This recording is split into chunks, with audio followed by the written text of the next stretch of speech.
నమస్తే, welcome to Disha TV. Telangana రాష్ట్రంలో కొత్త రేషన్ కార్డుల కోసమైతే లబ్ధిదారులు చాలామంది ఎదురు చూస్తున్నారు. మార్చి 1వ తారీఖున ఏదైతే ఎమ్మెల్సీ కోడ్ అమలులోని జిల్లాల్లో ఇక ప్రారంభిస్తామని సర్కారు చెప్పినప్పటికీ అనివార్య కారణాల వల్ల ఆ యొక్క పథకం ఆగిపోయింది. దీంతో పెద్ద ఎత్తున కూడా కార్డు కోసం అయితే ఎదురు చూస్తున్నారు. ఎందుకంటే అన్ని సంక్షేమ పథకాలకు రేషన్ కార్డే లింక్ ఉండడంతో కూడా చాలామంది లబ్ధిదారులు కూడా పెద్ద ఎత్తున దరఖాస్తు చేసుకొని కూడా కొత్త రేషన్ కార్డు ఎప్పుడు వస్తుందని కూడా ఎదురు చూసిన పరిస్థితి కనిపిస్తూ ఉంది. ఇక పౌర సరఫరాల శాఖ యొక్క రేషన్ కార్డుల జారీపై ఒక కీలకమైన అప్డేట్ అయితే చెప్పింది. పాత కార్డులోని వివరాలు తొలగిస్తేనే కొత్త కార్డులు జారీ చేస్తామని చెప్పింది.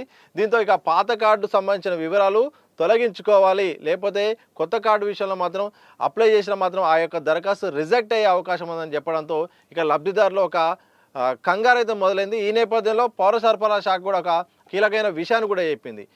సాధారణంగా చాలామంది కూడా మహిళలు పెళ్ళైన తర్వాత పుట్టింటికి సంబంధించిన రేషన్ కార్డు వివరాలు మార్చుకోకపోవడంతో ఇది ఒక టెక్నికల్గా చాలా ఇబ్బందులు అవుతున్నాయి.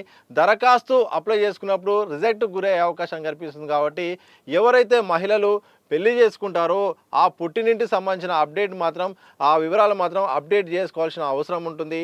దానికోసం మాత్రం ఒక విషయాన్ని కూడా పౌర సరఫరాల శాఖ చెప్పింది. మండల ఆఫీస్ వెళ్ళి కూడా అక్కడ తహసీల్దార్కు ఒక తెల్ల కాగితంపై నేను పెళ్లి చేసుకున్నాను, ఇక పాత కార్డు వివరాలు తొలగించండి అంటూ కూడా ఆ పెళ్లికి సంబంధించిన పెళ్లి కార్డు అయితే లేకపోతే వివాహ ధృవీకరణ పత్రం కూడా జత చేస్తే 2 నుండి 3 రోజుల్లో ఆ యొక్క పాత కార్డు వివరాలు తీసేస్తారట. ఇక కొత్త కార్డు అప్లై చేసుకోవడానికి కూడా మార్గం సుగమం అవుతుంది, మాకు కూడా సాంకేతికంగా ఇబ్బంది కాకుండా ఉంటుందని కూడా పౌర సరఫరాల శాఖ అధికారులు అయితే చెప్తున్నారు. ఎందుకంటే కేంద్ర ప్రభుత్వం వన్ నేషన్ వన్ రేషన్ అనే ఒక విధానం తీసుకొచ్చింది. ఈ వన్ నేషన్ వన్ రేషన్ ద్వారా కూడా దేశంలో ఎక్కడ కోసం ఉపాధి కోసం ఎక్కడ వెళ్ళినా కానీ ఆ యొక్క ఫింగర్ ప్రింట్ నమోదు ద్వారా ఆధార్ కార్డు రేషన్ కార్డుకు లింక్ చేయడం ద్వారా కూడా ఈ యొక్క సబ్సిడీపై కూడా ఈ యొక్క కిరాణా వస్తువులు తీసుకునే అవకాశం ఉంటుంది. ఈ నేపథ్యంలో రేషన్ సంబంధించిన వస్తువుల కోసం దేశమంతా కూడా తిరిగే నేపథ్యంలో కూడా కేంద్ర ప్రభుత్వం లింకు చేయడంతో ఆధార్ అనుసంధానం ఉండడంతో కూడా పాత కార్డులు అలాగే అనుసంధానం ఉండడం వల్ల అవి తొలగించకపోవడం వల్ల కూడా ఇది కొత్త కార్డులు అప్లై చేసుకోవడానికి ఇబ్బంది అవుతుంది. సో దీనికి ప్రధానంగా మహిళలకు మాత్రం పౌర సరఫరాల శాఖ అయితే స్పష్టంగా చెప్పింది, మీ యొక్క పాత వివరాలు తొలగించుకోండి. దానికోసం మండల ఆఫీస్కి వెళ్ళి ఒక తెల్ల పేపర్పై సాధారణంగా వివరాలు రాస్తే సరిపోతుంది. అది తహసీల్దార్ కనుక ఇస్తే వివరణ కూడా ఇస్తే కనుక అది ఇక పాత వివరాలు తీసేస్తారు.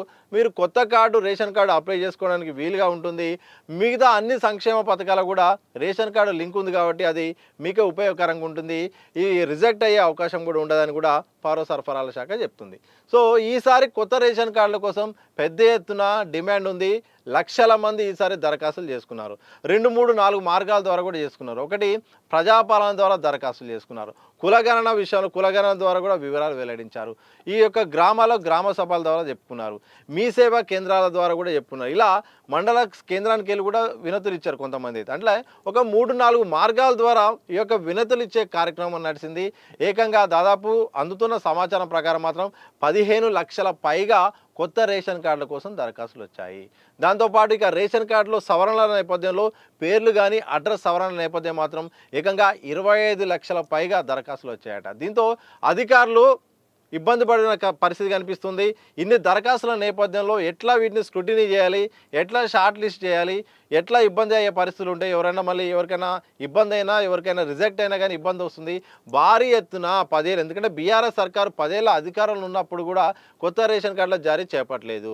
కాంగ్రెస్ పార్టీ అధికారంలోకి వచ్చిన తర్వాత చేపడతామన్న హామీ నేపథ్యంలో ఈ ప్రభుత్వం యొక్క స్కీమ్ను ముందుకు తీసుకెళ్లే క్రమంలో మాత్రం లక్షల దరఖాస్తులు వచ్చాయి. ఇక టెక్నికల్గా అధికారులు పౌర సరఫరాల శాఖ అధికారులు అయితే ఇబ్బందులు పడుతున్నారు. పాత కార్డులో వివరాలు ఉన్నాయి, కొత్త కార్డుకు మళ్ళీ అప్లై చేసుకున్నారు. కొత్త కార్డు కావాలంటే పాత కార్డు ఆల్రెడీ ఆధార్ ఎన్రోల్ కావడం వల్ల పాత వివరాలు చూస్తుంది కాబట్టి కొత్త కార్డు అప్లై చేసుకోవడానికి మహిళల పేరుతో చేయడానికి కూడా రిజెక్ట్ అయ్యే పరిస్థితి కనిపిస్తుంది. ఈ నేపథ్యంలో మహిళలు అయితే ప్రధానంగా పెళ్లి చేసుకున్న వారు ఎవరైతే పుట్టింటికి సంబంధించిన వివరాలు ఉన్నాయో ఆధార్ కార్డులో ఆ యొక్క పేరు తొలగించుకోవాలి, కొత్త కార్డు కోసం అప్లై చేసుకునే నేపథ్యంలో కూడా ఇప్పటికే చెప్పిన పరిస్థితి కనిపిస్తూ ఉంది. ఇక ఈ నేపథ్యంలో కార్డుల కోసం కూడా చాలామంది ఎదురు చూస్తున్నారు.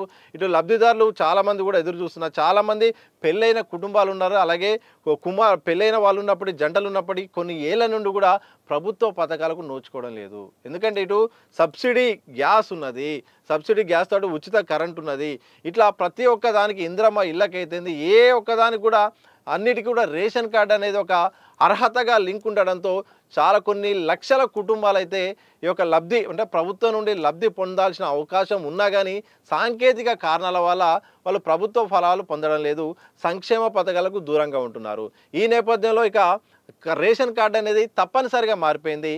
ఇలాంటి సందర్భాల్లో పౌర సరఫరాల శాఖకు సాంకేతిక సమస్యలు వస్తున్న నేపథ్యంలో పాత కార్డులోని వివరాలు తొలగిస్తేనే కొత్త కార్డు అప్లై చేసుకునే అవకాశం ఉంటుంది, లేకపోతే రిజెక్ట్ అవుతుంది. మండల ఆఫీస్కి వెళ్ళి వినతి ఇస్తే తప్పకుండా తహసీల్దార్ గారు 2-3 రోజుల్లో ఇక ఆ యొక్క అప్లికేషన్ పరిగణలోకి తీసుకొని కూడా మీ పాత వివరాలు తొలగిస్తారని కూడా చెప్తున్నారు. అలాగే కొత్త కార్డు అప్లై చేసుకోవడానికి సుగమం అవుతుందని కూడా పౌర సరఫరాల శాఖ చెప్తున్న సందర్భం కనిపిస్తుంది. ఏదేమైనప్పటికీ తెలంగాణ రాష్ట్రంలో భారీ ఎత్తున దరఖాస్తులు అయితే వచ్చాయి. కొత్త రేషన్ కార్డు కోసం పెద్ద ఎత్తున ఎదురు చూస్తున్నారు.